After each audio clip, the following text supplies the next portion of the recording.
Okay, so today we are going to discuss about the question paper of 2017. So one by one, we are discussing all the questions. The first question is, what do you mean by derived services? So we already understand that what is the meaning of services. अच्छा, services का मतलब क्या होता है? Services का मतलब basically क्या है? That is the activities, benefits, ठीक है, जो tangible product के साथ भी provide किया जाता है, आफ्टर सेल के बाद भी, प्रोडक्ट की सेल के बाद भी प्रोवाइड किया जाता है, right? So here the derived services is something which is related with the service associated with product. यानी जो प्रोडक्ट के साथ सर्विस एसोसिएटेड होता है, जिससे हम सर्विस लेते हैं, जैसे आपकी कार हो गए, कार जो है दैट इज नोन एज, ये इससे हम कार से कौन सा सर्विस ले रहे हैं? ट्रांसपोर्टेशन का ले रहे हैं, कन्वेंस का ले रहे हैं, तो that is known as derived service. यानी जो प्रोडक्ट से, यानी टैंजिबल गुड से जब हम सर्विस ले रहे हैं, सर्विस कंज्यूम कर रहे हैं, तो उसको कहते हैं डिराइव्ड सर्विस। अगर आप लोग को इसको लिखना है तो derived services are the value, derived services are the value, derived services are the value, derived services are the value which is derived or taken, which is derived or taken, derived services are the value which is derived or taken, which is derived or taken from the physical goods, from the physical goods, from the physical goods, ठीक है? जो service हम physical goods से ले रहे हैं, consume कर रहे हैं, उसको हम कहते हैं डिराइव्ड सर्विस, ठीक है? आगे एक और इसमें आप लाइन लिखना चाहते हो तो लिख सकते हो कि the service which is provided by goods is known as derived service. एक लाइन में अगर आप लिखना चाहते हो तो you can write about it, the service which is provided by the goods is known as derived service, known as derived service.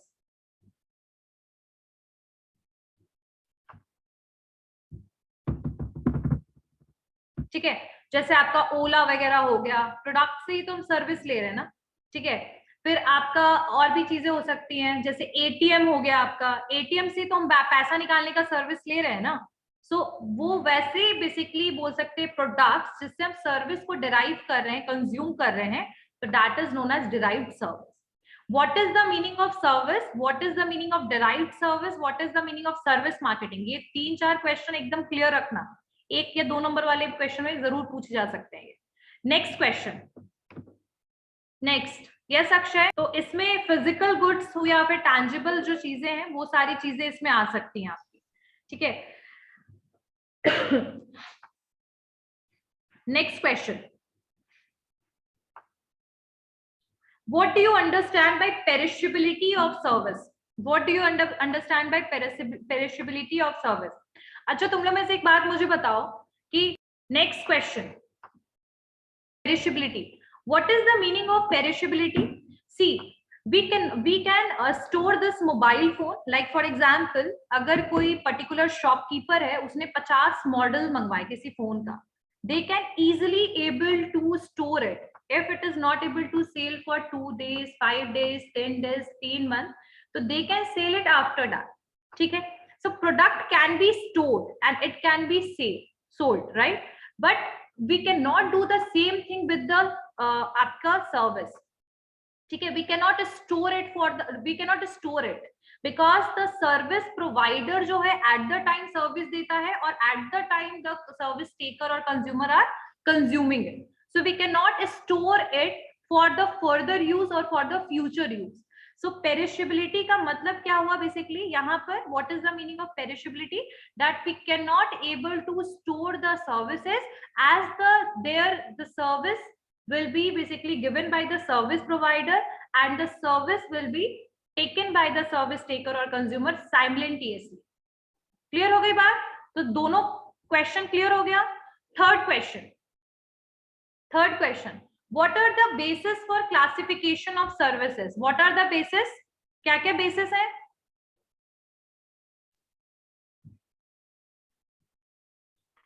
On the basis of end user. On the basis, yes Toshi, बताओ बेटा।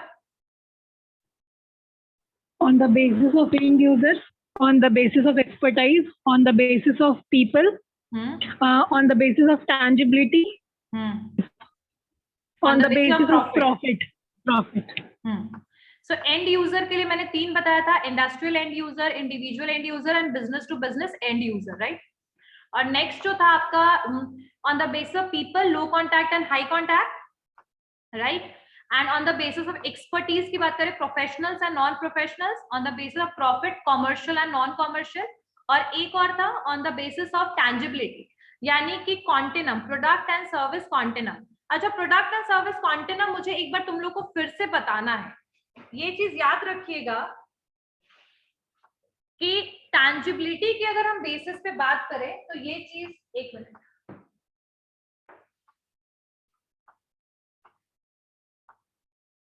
ये एक product service continuum ये है, ठीक है।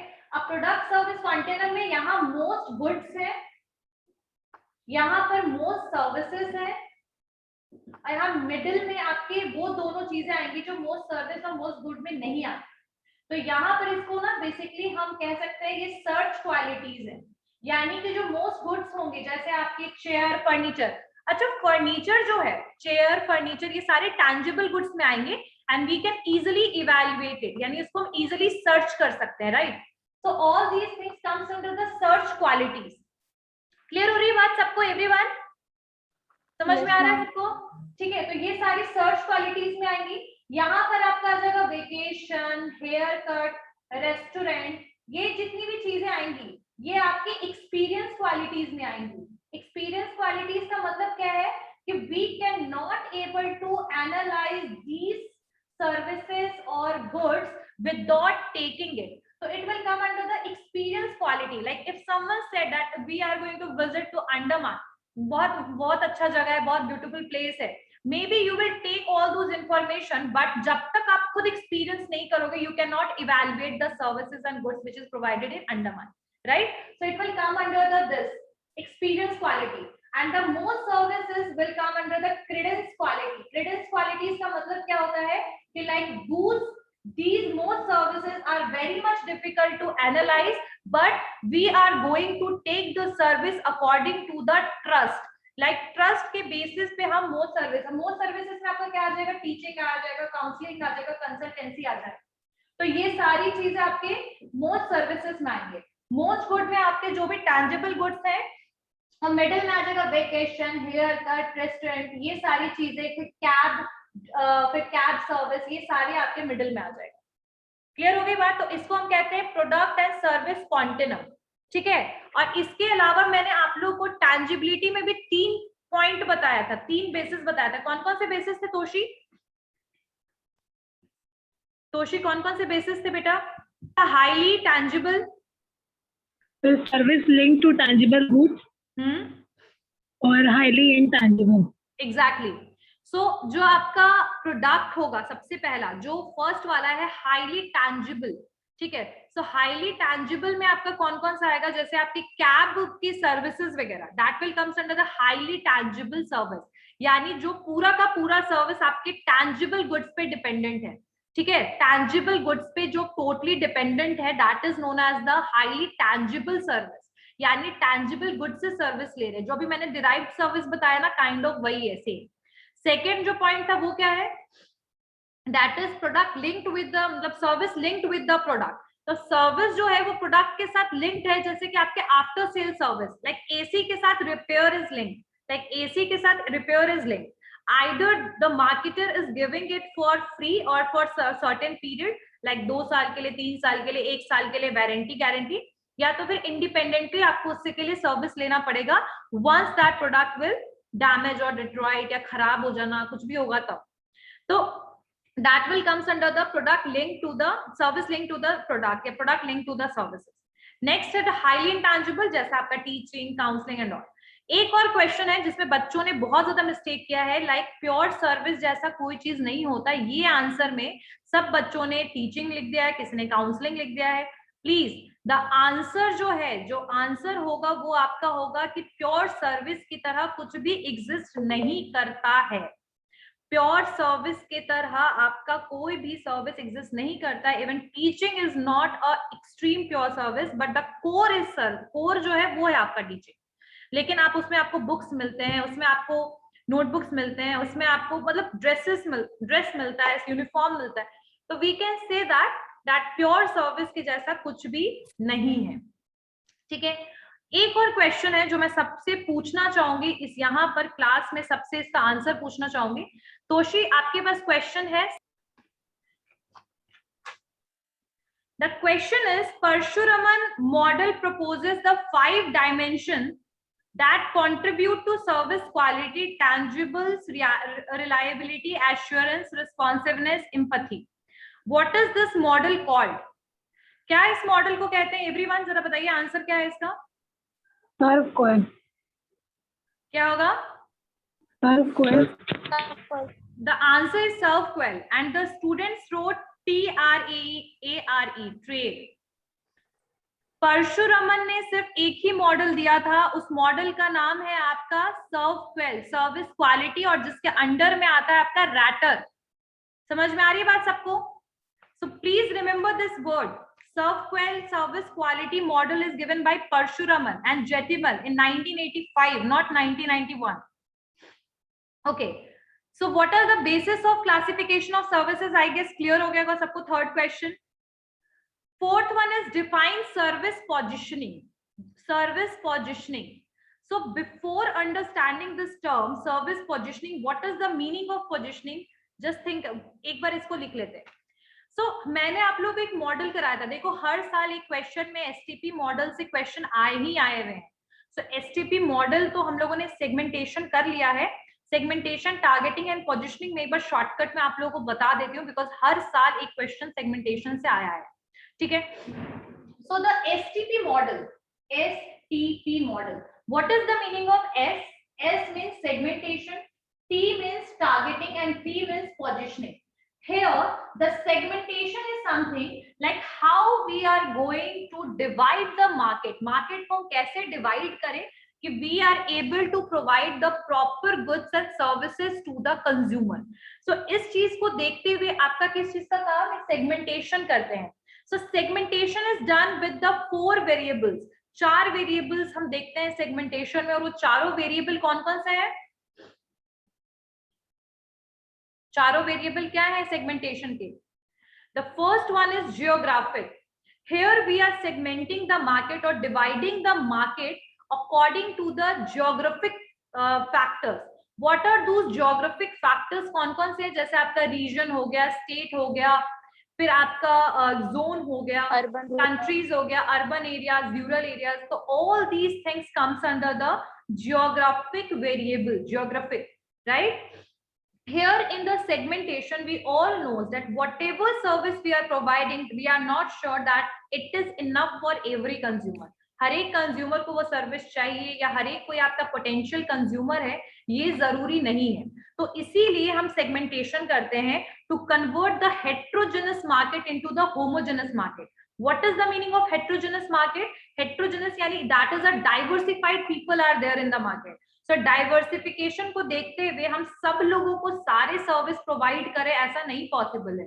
तो इस चीज को समझते हुए we are doing the segmentation work. So whenever the question will be arise that what is the meaning of market segmentation, then what you have to write that market segmentation is the procedure of dividing the whole market या फिर heterogeneous market into the homogeneous market. So that is the process of division and the 4 variables are used for this. मतलब ऐसे तो और भी variable है, hybrid भी है, बहुत सारे हैं, लेकिन 4 मेजर वेरिएबल हम लेते हैं. तो जियोग्राफिक है. सेकेंड आपका demographic. Demographic is something which is related with the income, age, occupation, right? जैसे for example the Medanta hospital, Fortis hospital, these hospitals multinational speciality hospitals हैं. अगर हम इनको देखें तो these are basically according to the demographic segmentation. The question is why? Because यहाँ पर वही लोग जा सकते हैं whose income level is very high. Like all the people are not able to afford it. True? So demographic segmentation is something that is totally based on the age. Age क्या है? Consumer कौन से age group को आप focus कर रहे हो? Life cycle, फिर जेंडर, ऑक्यूपेशन, इनकम लेवल, ठीक है। तो all these things comes under the demographic. आई बात समझ में यहाँ तक सबको, everyone? Yes, ma'am. Yes, ma'am. ठीक है। So the answer of the demographic will be the Medanta hospital, भी हम कह सकते हैं, मेदांता ले लो, फोर्टिस, जितने भी हैं आपके। अगर हम प्रोडक्ट को लेंगे तो जैसे कि मान लो Horlicks can be the example of this, because the Horlicks जो है वो एज फैक्टर के हिसाब से अब आने लगा। पहले the similar product was given, like पहले मास मार्केटिंग होता था, एक ही प्रोडक्ट को हम ऑल ओवर इंडिया में सेल करते थे। लेकिन अब nowadays they are also doing the, वो जब हम टारगेटिंग पढ़ेंगे तो समझेंगे, लेकिन we are also doing that कि like according to the age group we are focusing, like junior Horlicks is there, mother Horlicks is there, like this, ठीक है। So the first one is segmentation. So segmentation में geography complete, demography complete. The third one is psychographic segmentation. So what is the meaning of psychographic? Like where we are basically focused on the lifestyle. Lifestyle क्या है लोगों का, values क्या है लोगों का, according to that we are segmenting the market. So psychographic is all about the lifestyle and values. The next one is behavioral. So behavioral segmentation is something that is based on that what is the purchasing pattern, consumption pattern of the consumer. यानी consumer का behaviour क्या है product और service को लेने का, like वो occasionally खरीदते हैं या फिर हमेशा रेगुलर विजिटर हैं या फिर कभी कभार जाते हैं, तो like this. So what is the basically behaviour of the consumer and what kind of assumption they have in their mind at the time of purchasing, like उनका बिहेवियर क्या है, स्वभाव क्या है, ओकेजनली खरीदना, रेगुलर खरीदना, पैटर्न क्या है परचेज करने का।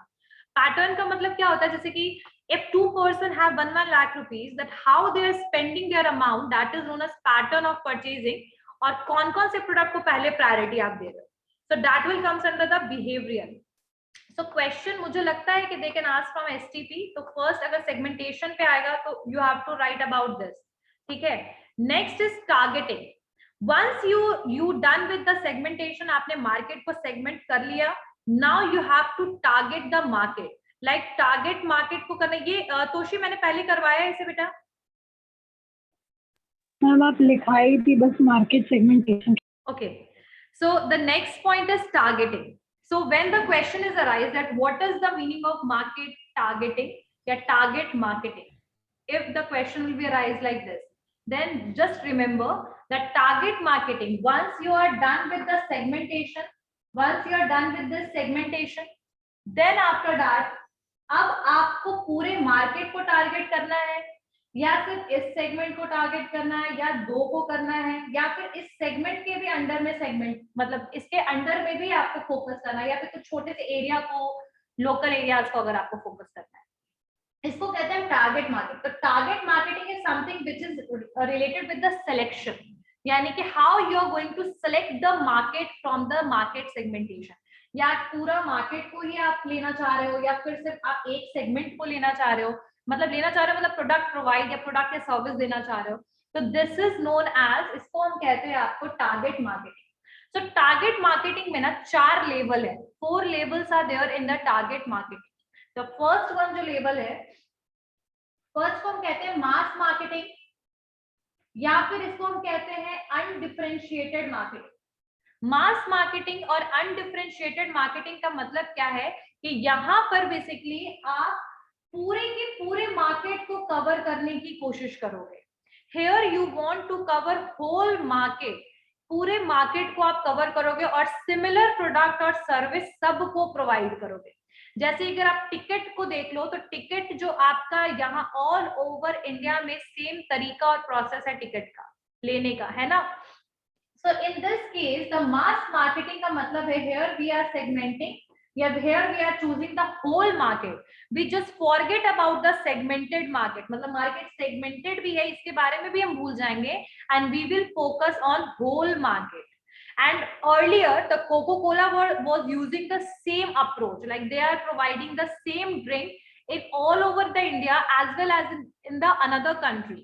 So ये तो अगर हम सिर्फ इंडिया की बात करें तो पूरे इंडिया में एक ही फ्लेवर में मिलता था अवेलेबल। खैर अभी तो they are also introduced the diet coke and all, so nowadays they are basically moving toward the segmented marketing, but the approach was similar for the Coca Cola कि ये मास मार्केटिंग ही था, एक ही प्रोडक्ट सारे consumer को, एक ही service सारे consumer को, तो इसको कहते हैं मास मार्केटिंग और अनडिफरेंशिएटेड मार्केटिंग। क्लियर हुआ, समझ में आया? The next one is differentiated marketing. Differentiated marketing, ठीक है, डिफरेंशिएटेड मार्केटिंग जो है आपका, या फिर segmented marketing, both are same, तो दोनों का दो नाम है, पहले वाले का भी दो नाम है, अनडिफरेंशिएटेड और मास, सेकंड वाले का है डिफरेंशिएटेड और सेगमेंटेड मार्केटिंग। अब यहाँ पर हम क्या करेंगे कि लाइक ये अगर मार्केट सेगमेंट है, हम फोकस इसमें भी पूरे मार्केट में करेंगे। The same like the mass marketing, we are also going to focus on the whole market, but here we are going to provide different services and product to different segments. Like for example, if we are selling the product in the first segment, we are selling the different product. In the second segment, we are selling the different product. In the third, we are selling the different product. And which company basically use this segmented or differentiated?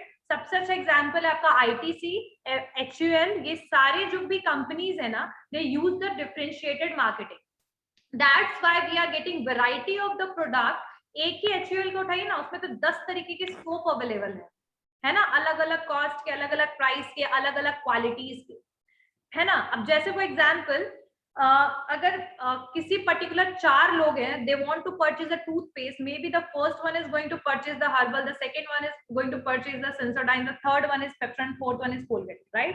That can be the possible because everyone have their own priority for purchasing the product.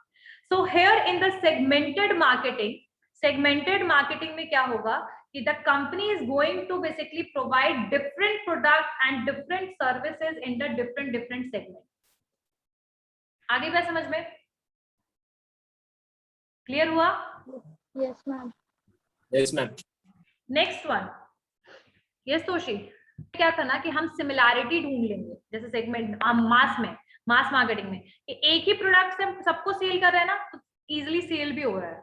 लेकिन second जो differentiated है ना, कि अलग अलग consumer के अलग अलग डिमांड को देखते हुए जो हमने सेगमेंट किया हुआ है, अलग अलग, जैसे कि हमने डेमोग्राफी के हिसाब से सेगमेंट कर दिया, तो कुछ को इनकम के हिसाब से बैठा दिया, किसी को एज के हिसाब से, तो we are going to provide them the different product according to that.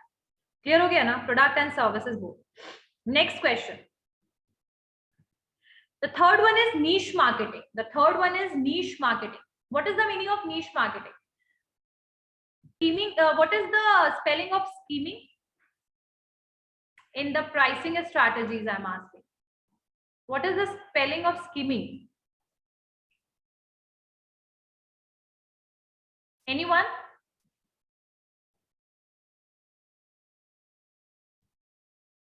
Spelling क्या है? SCHEMING। क्या? प्राइसिंग स्ट्रैटेजी वाली स्कीमिंग की बात कर रहे हो? SKIMING।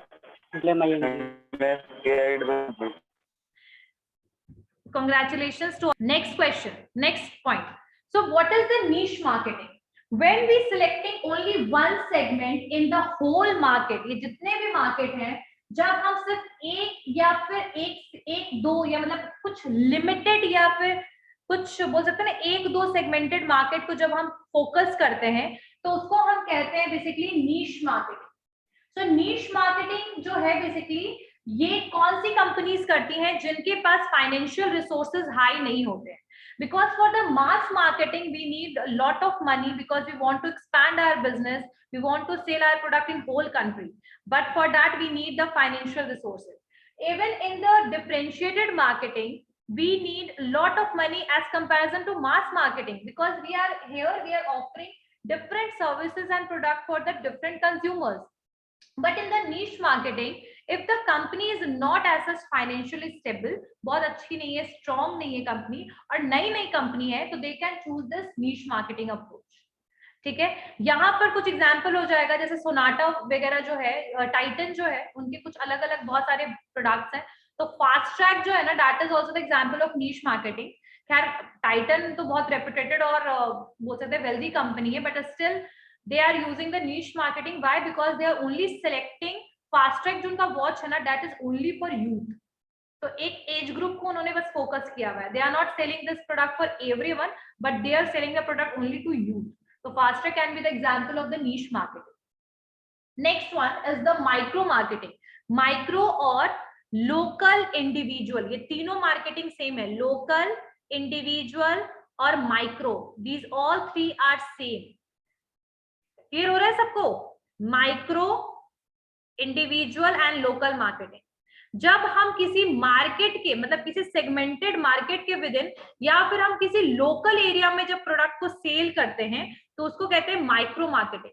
वो कोई सेगमेंटेड या ये सब चीज नहीं, बस हम देखते हैं कि लोकल एरियाज में ही प्रोडक्ट को हम सेल करें, ज्यादा बड़ा एरिया नहीं होना चाहिए ज्यादातर से, और कुछ लिमिटेड लोगों को सेल करना. जैसे बुटीक है तो बुटीक वाले जो है वो प्रोडक्ट बनाएंगे, आसपास के लोकल एरिया को सेल करेंगे.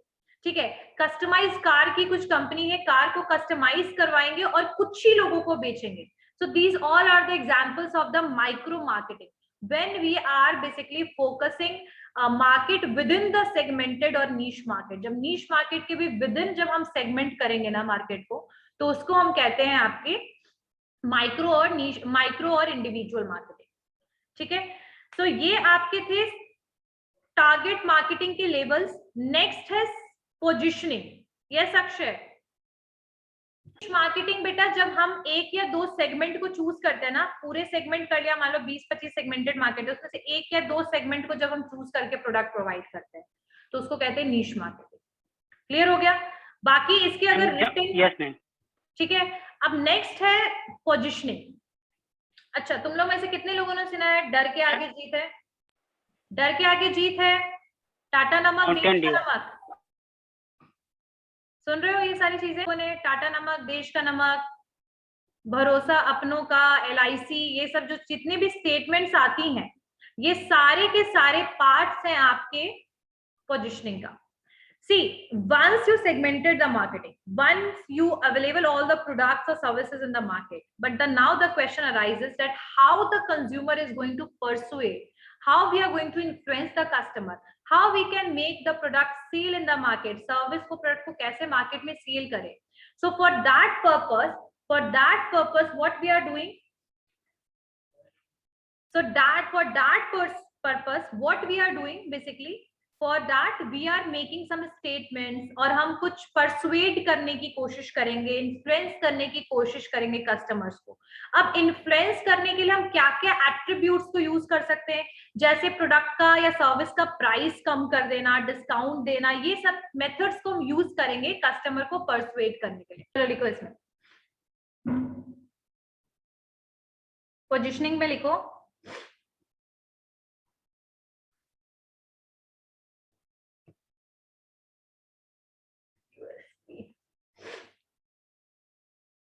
Positioning is the, देखो, positioning defines how the brands offering is unique. Positioning defines how the brands offering is unique. देखो एक चीज याद रखना तुम लोग, पोजिशनिंग का मतलब होता है कि कस्टमर के दिमाग में कैसे आपने पोजीशन बनाया हुआ है मार्केट में. जैसे प्रोडक्ट को का पोजीशन या सर्विस का पोजीशन आपने दिमाग में कंज्यूमर की कैसे बनाया, यानी कंज्यूमर को आपने कैसे इन्फ्लुएंस किया. आज भी अगर हम पतंजलि जाएंगे और अगर हम कभी प्रोडक्ट लेना चाहेंगे ना, तो वहां पर मुंह से निकलता है मैगी दीजिए, ना कि नूडल्स दीजिए. True. So why this is happening? Because that Maggi make that image in our mind. No doubt that was a बहुत ओल्ड नूडल की कंपनी है, 1980s में इंडिया में वो आ चुकी थी, और उस समय से उसके कंपटीशन में कोई नहीं था. जैसे टॉप रेमन और ये चिंग्स और जो पतंजलि नूडल्स, ये सब तो भी रिसेंटली वाले हैं, है ना. तो earlier the only one noodle option was there and that was Maggi. So the positioning is something like how you can make the image of your product in the mind of consumer, how you are offering the product and that is unique from or distinct from the other company. जैसे example में आप देखिए कि आजकल बहुत ज्यादा advertisement आ रहा है मैगी सॉस का. ठीक है. So the question arises that why you are always eating the Maggi sauce? Then the answer is because it is different. ये अलग है. So this is how the statements are used, jingles are used. Nirma washing powder Nirma, जो उसका jingle था, ये jingle ऐसा था कि जो person था वो चाहे कहीं भी कुछ काम कर रहा हो, वो आवाज music से that person is influenced, right? So in short we can say that the positioning is something, या positioning is the process of creating an image of the product or service in the target customer's mind. ठीक है, तो पहला point लिख लिया आपने, positioning defines how the product offering is unique. ठीक है, सेकंड लिखिए, आगे लिखिए, firm use positioning to create an image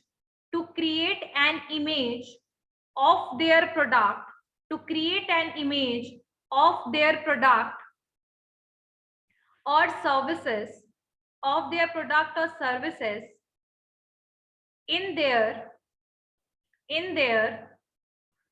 target customer's mind.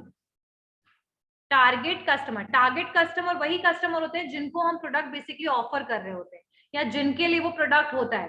Like that BMW, if some company is offering BMW, definitely that is for the rich people, right? So in short we can say, yes Rupali. Ma'am second point एक बार repeat कर दीजिए ना. Firms use positioning to create an image of their product or services in their target customer's mind. यानी target customer जो आपके होंगे उनके दिमाग में हमें प्रोडक्ट को लाना है, मतलब एकदम छप जाए दिमाग में वो प्रोडक्ट. ठीक है, सो यहाँ पर जो पोजिशनिंग करने का तरीका है, that can be done through so many attributes are use for that. बहुत तरीके हम यूज कर सकते हैं पोजिशनिंग करने के लिए. जैसे प्राइस पोजिशनिंग स्टेटमेंट्स हम यूज कर सकते हैं, पोजिशनिंग स्टेटमेंट्स यूज कर सकते हैं, जिंगल्स यूज कर सकते हैं. ठीक है, उसके अलावा वी कैन ऑल्सो एक बोल सकते हैं ना कि प्राइस को यूज कर सकते हैं. और अगर आपके टारगेट कस्टमर बच्चे हैं तो we can use children in the advertisement. जैसे मैगी जो है ना, उसको बच्चों के लिए देखना वो ज्यादातर है, तो बच्चे उसमें ज्यादा दिखते हैं आज भी एडवर्टीजमेंट में, है ना. सो इसके 5-6 एट्रीब्यूट्स हैं, उसको हम लोग नेक्स्ट क्लास में कवर कर लेंगे, जितने भी एट्रीब्यूट्स हैं. तो यही वाला जो क्वेश्चन है ना, इससे स्टार्ट करेंगे फिर से, और नेक्स्ट क्लास में सारे के सारे क्वेश्चंस को कंप्लीट कर लेंगे. ठीक है.